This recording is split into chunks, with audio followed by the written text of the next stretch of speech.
Filazantsara araka ny Luka toko faharoa ny andiny ny fahasivy amby telopolo hatramin'ny faharoa amby dimapolo ary ny fotoran'ny afatr'Andriamanitra dia ny andiny ny faharaiky amby efapolo hatramin'ny fahadimy amby efapolo.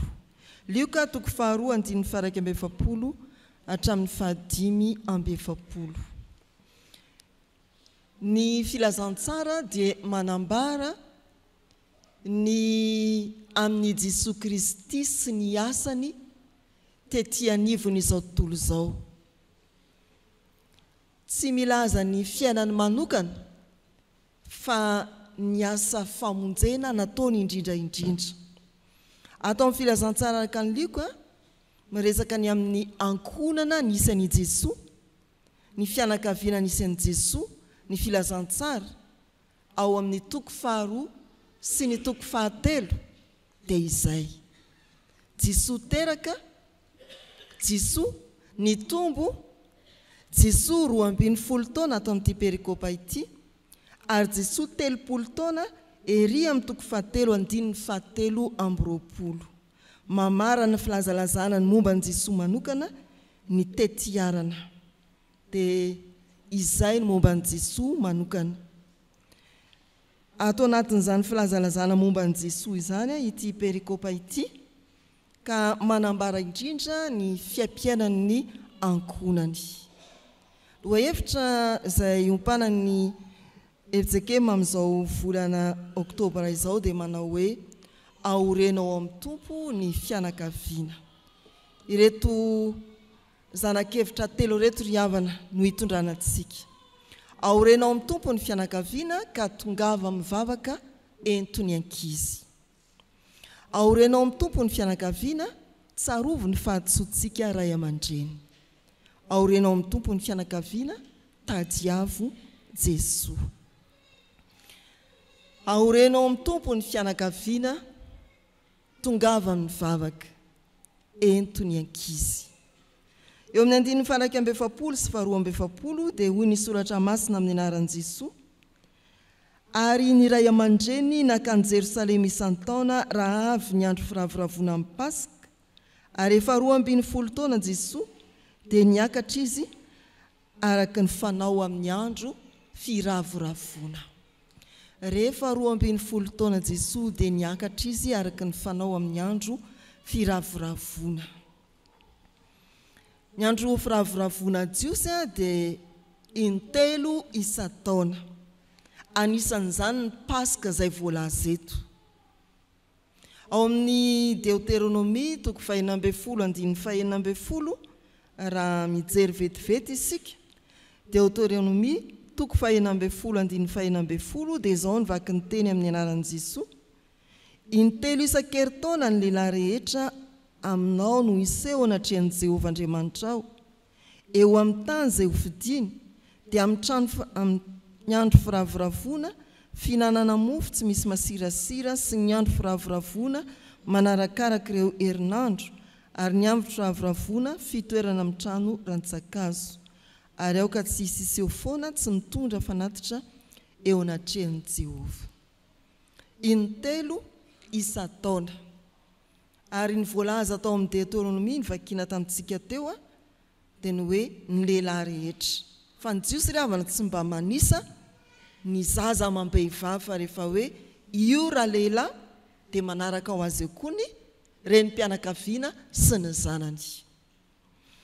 Ato amin'izao perikopy izao dia ny ray aman-drenin'i Jesosy sy Jesosy 12 taona no mamonjy ny fotoam-piravoravona any Jerosalema.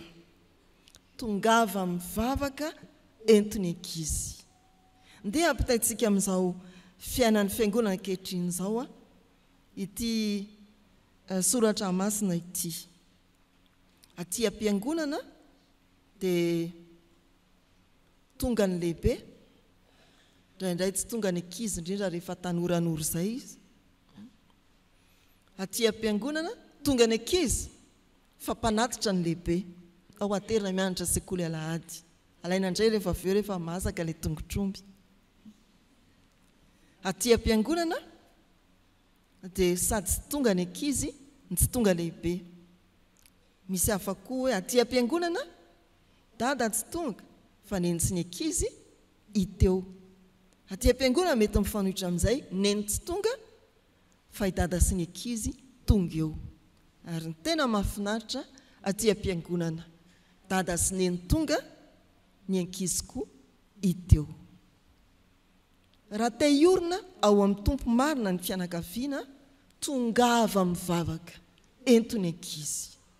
Ny fianakaviana miara-mivavaka ry havana, manomboka aty am-piangonana ka isa any atokantrano, dia fianakaviana azo antoka fa miorina tsara ao amin'ny tompo.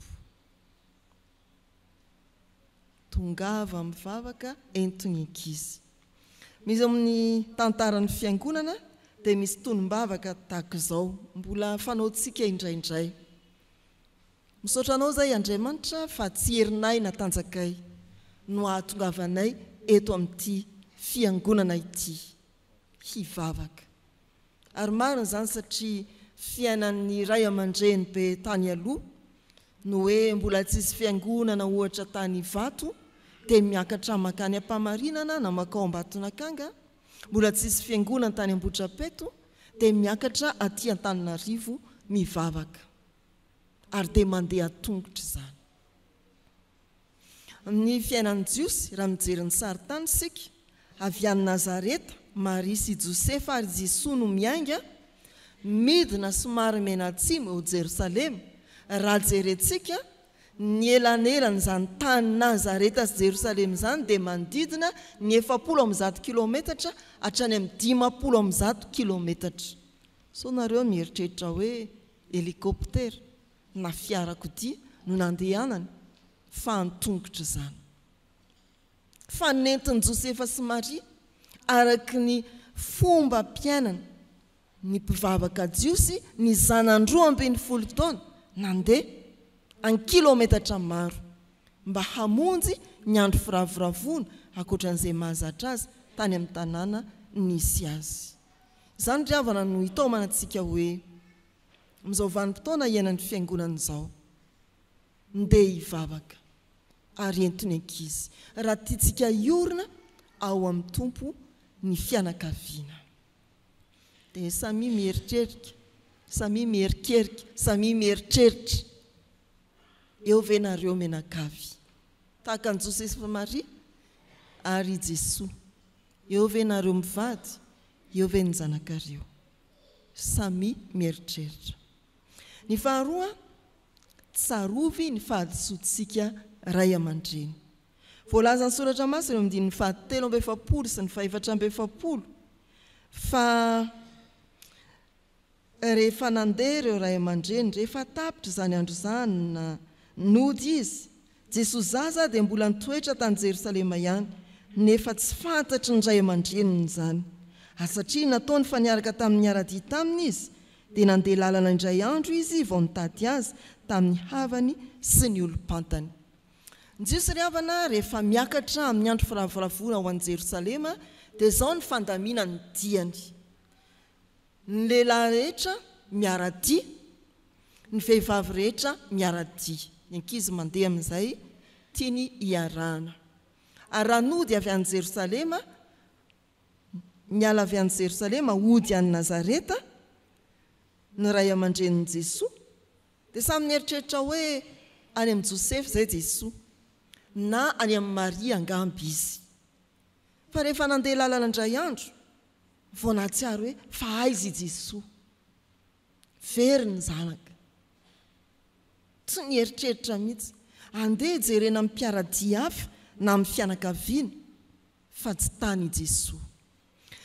Fahadisoana hoe nanadino an'ilay zanaka, samy nanao zaranakapoy miaraka amin'ny rangahy izay na miaraka amin'ny ramatoa. Fa raha alefa amin'ny hevim-panahy ry havana dia ny hoe avy nivavaka kanefa namela an'i Jesoa tany am-piangonana. Avy nivavaka kanefa tsy nanaiky ho tarihan'i Jesoa teny an-dalana ary ho any atokantrano. Izany no hevitra izany raha atao mifanohaka amin'ny hevitra hoe aorena ao amin'ny tompo ny fianakaviana. Namonjy andro firavoravona fa tsy nahatondra an' Jesosy na koa tsy nitarian' Jesosy ody any atokantrano. Diso isika ray aman-dreny, raha toka mivezivezy aty am-piangonana fa amin'ny lalana andehanantsika dia tsy miankina aminy isika. Diso isika ray aman-dreny raha toka mivoaka sy miditra aty am-piangonana saingy ny tokantranontsika tsy arahana monina amin'i Jesosy, tavela aty am-piangonana i Jesosy. Misy tantara mampieritreritra manam-pahaizana anankiray, tena manam-pahaizana, fantadaza amin'ny fahaizana. Tonga mivavaka foana ity olo manam-pahaizana ity, rehefa miditra amin'ny varavaram-piangonana izy dia feno fanajana, mivoaka koa izy dia torak'izay ihany. Rehefa nanontaniany mpitondra fivavahana izy ny hoe fa inona ry nga manam-pahaizana ny tena antony anaovanao ny fanajana lehibe rehefa miditra ny fiangonana, rehefa mivoaka ny fiangonana, dia namaly ray aman-dreny manao hoe ataoko izany, tafiditra ny fiangonana miarahaba an'i Jesosy, ivoaka ny fiangonana aho manao veloma an'i Jesosy. Dia tahaka izany ry havana, ny fahadisoantsika kristiana mivavaka aty am-piangonana fa tsy mety hiara-dalana amin'i Jesosy amin'ny fiainantsika andavanandro, amin'ny lalantsika sy ny mombantsika rehetra, eny an-dalana, any an-tokantrano, any amin'ny toeram-piasana. Avelantsika, anaovantsika mandra-piona aty am-piangonana i Jesosy. Ry havana malala rehetra amin'ny tompo, tsarovo ny fahadisoantsika, indrindra isika ray aman-dreny, pitarika ny ankonantsika. Raha tentsika iorina ao amin'ny tompo ny fianakaviantsika, aza vela aty am-piangonana i Jesosy. Ny fahatelo, aorena ao amin'ny tompo ny fianakaviana, tadiavo ary Jesosy. Ny andiny 5:7. Amin'ny anaran'ny tompo, anohy tsy nahita azy izy, dia niverina ho an'i Jerosalema nitady azy. Anohy tsy nahita azy dia niverina ho an'i Jerosalema nitady azy. Tsy mijanona ny hoe fahadisoana fotsiny ny fiainantsika, fa mitohy amin'ny fanarenana ny fahadisoana. Raha tsy eo Jesosy, ahoana ary ny atao? Tsy tsika iorina ao aminy ny fianakaviantsika, tadiavo Jesosy. Eo amin'ny andiny 7 izay tsy nivakiana fa ambany kely eo, dia voalaza fa 3 andro no nitadiavana any Jesosy ary hita teo anatrehan'ny mpampianatra sy ny raby izy. 3 andro nitadiavana any Jesosy. Raha mieritreritra kely ny tantaram-pamonjeny sika dia tadiditsika ao ny 3 andro izay elanelany nahafatesan'i Jesosy sy nitsanganany tamin'ny maty. Ny olona mitady an'i Jesosy dia atsangany, andeha amin'ny lalana vaovao misy azy. Ny olona ny ankonana mitady an'i Jesosy tahaka an'i Josefa sy Maria dia atsangany amin'ny lalam-baovao misy an'i Jesosy, amin'ny tokantrano vaovao anjakany Kristy. Ny hoe mitady eto ry havana dia misy filazana hoe mitady mafy amin'ny herin'ny rehetra, mamakafaka, mandinika.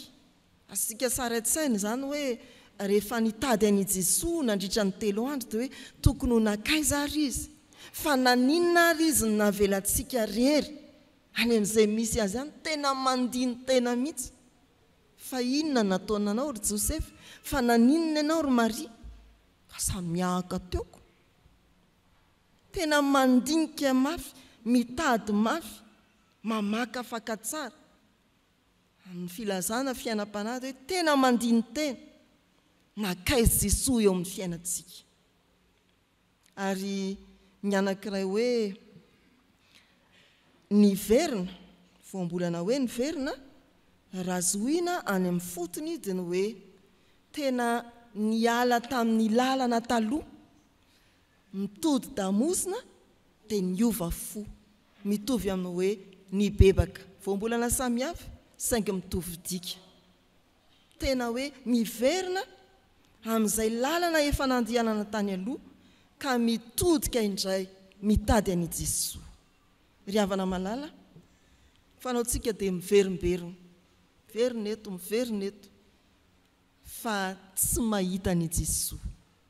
Vahina miodikodiny sika eto amin'ny tokontany-piangonana. Tsy hoe tsy mahita ny Jesosy fotsiny, fa tsy mitady azy akory sika.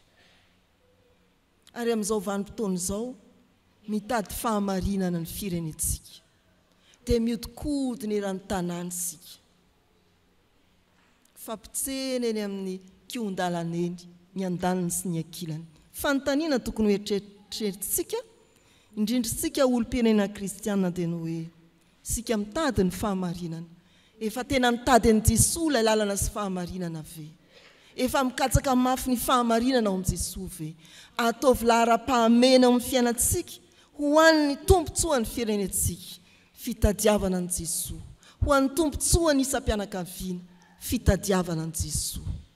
Indreo ry havana, litera T anankitelo, mialoha izao zanak'hevitra izao.